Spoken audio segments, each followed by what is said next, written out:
Welcome to Heartland Dual Sport. In today's video, we're going to run down a list of 10 items that we won't leave home without when we're going moto camping. So let's get to the video.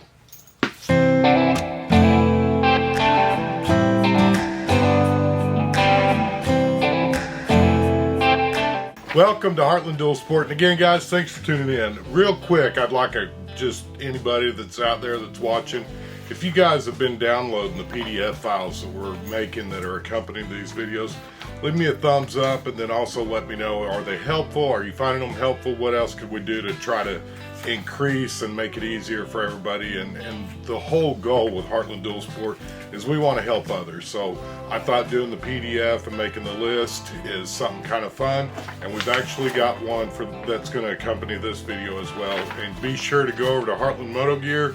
You can download it for free and it doesn't cost you a dime. They're PDFs that we've been making up, but this is a list of 10 things that we don't leave home without, and then we're also going to go over a couple of bonus things and give you some food for thought. Number one, it's always in my bag, and I don't know if you guys can see the bag right here, and I can zoom in. You guys have seen my tent bag in the past.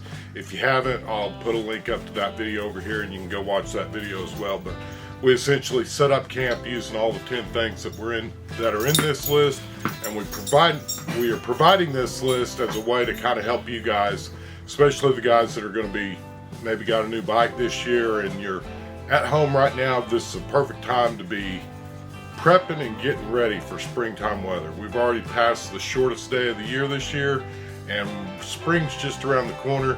Gives us plenty of time to get everything started. Back to the list. Number one, the first thing that I always take with me is a two-man tent. Now, you guys can argue that the hammocks are awesome, and I couldn't agree with you more. And here's the reason. I love hammock camping, but here's why I don't take it with me moto camping. Especially when I'm going on trips out of state, if I don't know the area where I'm going, there's a fair amount of places that won't let you have a hammock, and then you also have a fair amount of places you get there in the campground that you've picked out, or the last one available has no trees to set up a hammock. So to eliminate all that problem, I just always take a two-man tent. The reason I take a two-man tent is it gives you room for you, your sleeping bag, and that kind of stuff, and you still have a little bit of room in there for gear. I always try to have my coffee pot pre-made and ready so that everything's ready to go the next morning when I wake up. So one of the things, as far as a pro tip or an additional tip on the two-man tent, guys, I've done a video on it in the past, and if I find it, I'll link to it up here, but put some tent spray on your tent, even if it's brand new. Because what's going to happen is, even let's just say you've used your tent 3 or 4 times, it's been rained on, it starts losing some of that silicone, for lack of better words, that kind of keeps it waterproof. That Kiwi makes a tent spray. They're not sponsoring this channel, it's just something that I use, guys, and it's something that works, and it'll help you stay dry when you're out in the field. So the next thing up on the list, along with the tent, is going to be a 5x10 tarp. They fold up real small. You guys can get you a tarp.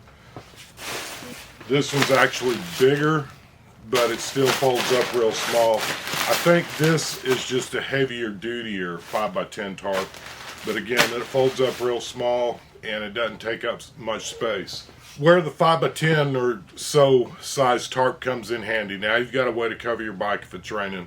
And secondary to that, if you break down somewhere, you can tie that onto your bike and give you some shade while you're working on your bike, or if nothing else, give you some shade while you're waiting on AAA or whatever. A tarp is something, again, spray it down with that Kiwi tent spray. It's going to make your life a lot better and a lot more comfortable.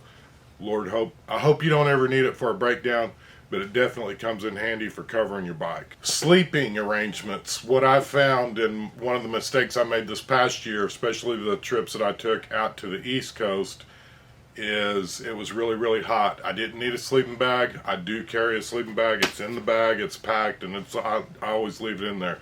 This next year, when we're going to the West Coast and the South Coast, the Gulf of Mexico, and we're going to be riding to the West Coast this year too, guys, I'm not going to be taking a sleeping bag with me. I'll either take a wool blanket or just a regular cotton sheet for the summertime camping, because it just is too hot. Next up, when you're talking about the bedding, I use a Nemo Air Up mattress. The Nemo Air Up mattress works really, really good for me. It is a little bit bigger than some of the other air mattresses, but you don't need to take an additional pump.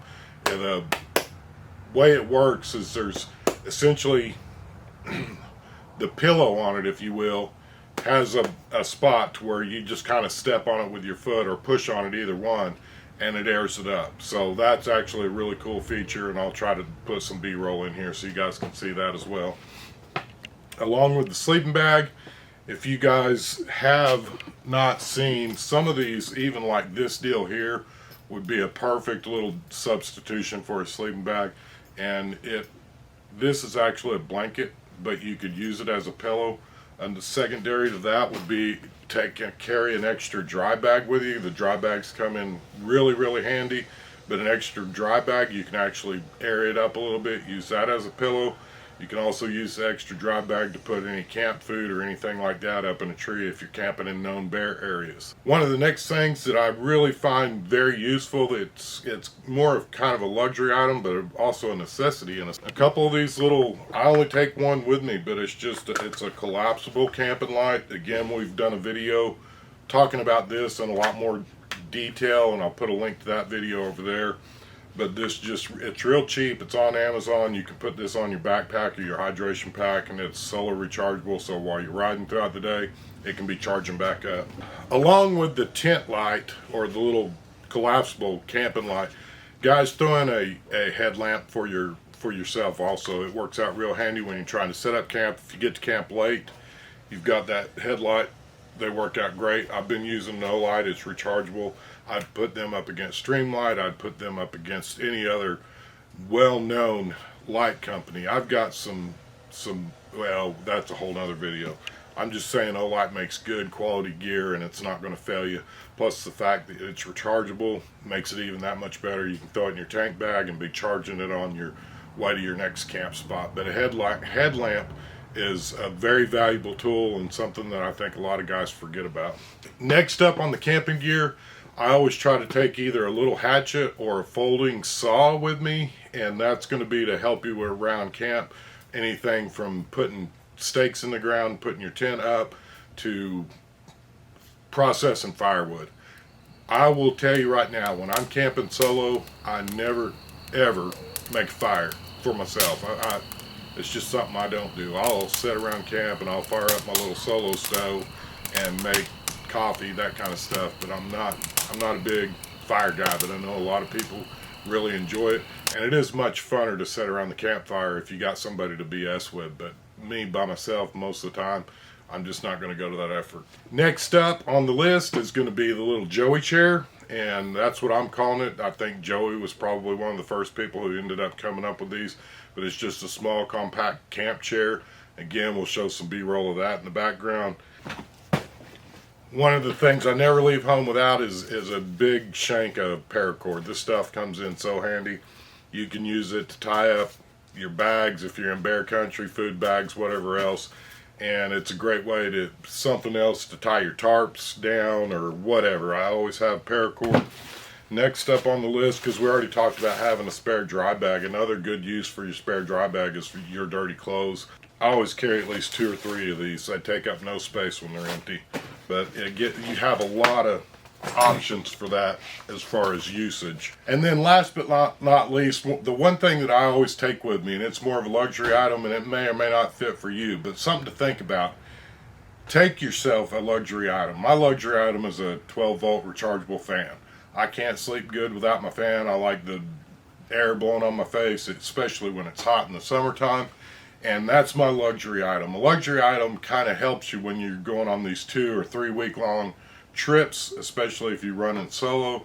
It kind of just gives you a little bit of that creature comfort from home that you can take along with you. Just makes your trip a whole lot easier and a whole lot better to swallow. Guys, there's a lot more that goes into this list, but a couple things that I do want to mention real quickly. Number one is, be conservative with what you pack, but at the same time, I'm going to say this: pack like you're the only one going.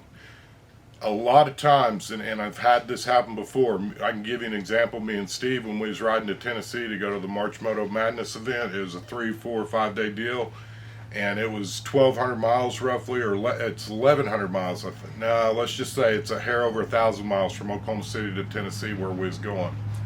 That trip,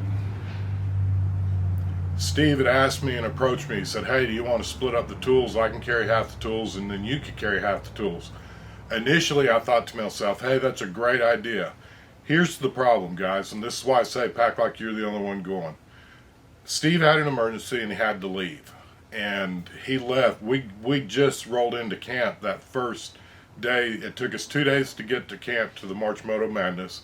So our first morning there, when we woke up, because we got there late that night, he packed up and he had to go home. So had we split up the tools, now I would have been missing probably what I would have needed if I would have had an emergency. So again, the big deal when you're moto camping is you got to take stuff that you need, but at the same time don't overpack, because overpacking is going to be something that will evolve and you will learn with, just like the sleeping bag. I'm not going to take a sleeping bag during the heat of the summer ever again. It's just it's a waste of space, and I could take a drone, I could take a camera, I could take something else instead of that. Even with a small sleeping bag smashed down compact, that's quite a bit of space that you could even take a pair of comfortable shoes to change into once you get to camp. I've got a more detailed list over at the website. It's going to go into the clothing, it's going to go into food and food prep. You probably noticed that we do have our little jet boil stove right here for meal prep. That's what I generally take with me. I take that on every camping trip. One of the great things that I love about it, the jet boil especially, is everything stores inside of it. So you got your burner, your fuel, and everything in one pretty compact deal. You can actually make quite a bit of coffee or make warm up water for soups, that kind of stuff. Again, there's a way more detailed list. Check it out on the website at heartlandmotogear.com.